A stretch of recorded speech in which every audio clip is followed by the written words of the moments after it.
Good day, everyone. Trust you're doing well today.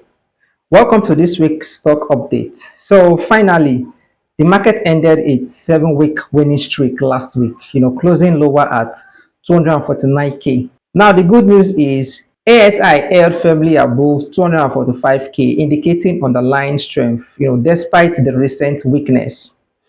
Now, let's break down what happened in the market last week. Last week, Tuesday, market rebounds, 0.57%. It was bullish for some banking stocks. Even Jazz Bank released their Q1 2026 results. Then by Wednesday, ASI dropped 1.02%, largely due to profit taking. Also, volume declined to 600 volume shares. Now by Thursday, banking index led again with 1.11% gain. These were majorly Stanbic and Fidelity. Stanbic went up 7.06% and Fidelity went up 2.62%.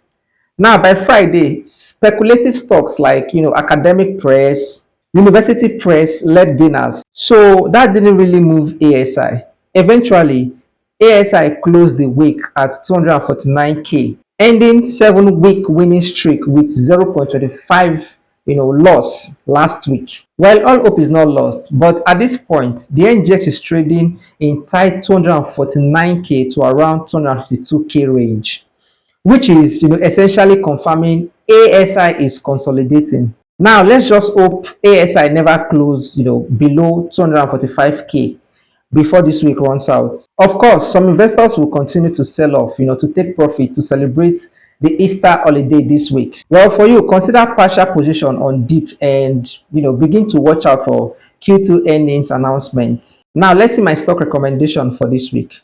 Number one, Fidelity. Fidelity is a good one to buy. Number two, FCMB, good one to buy. Number three, UBA, good one to buy. Number four, Lasaco Assurance, good one to buy. Number five, Transcorp.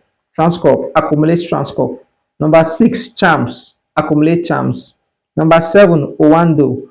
Owando is a good one to buy. Number eight, Dark Communication. Dark Communication is a good one to buy. That's all I have this week. Do not forget to support the channel by liking the video and subscribing to the channel. Lastly, if you're in profit but can't want to exit the market, to enable you lock profits, mention the stock in the comment section below and ask if it's the right time to sell. I'll help you check and provide you an answer. Happy investing and see you in the next video.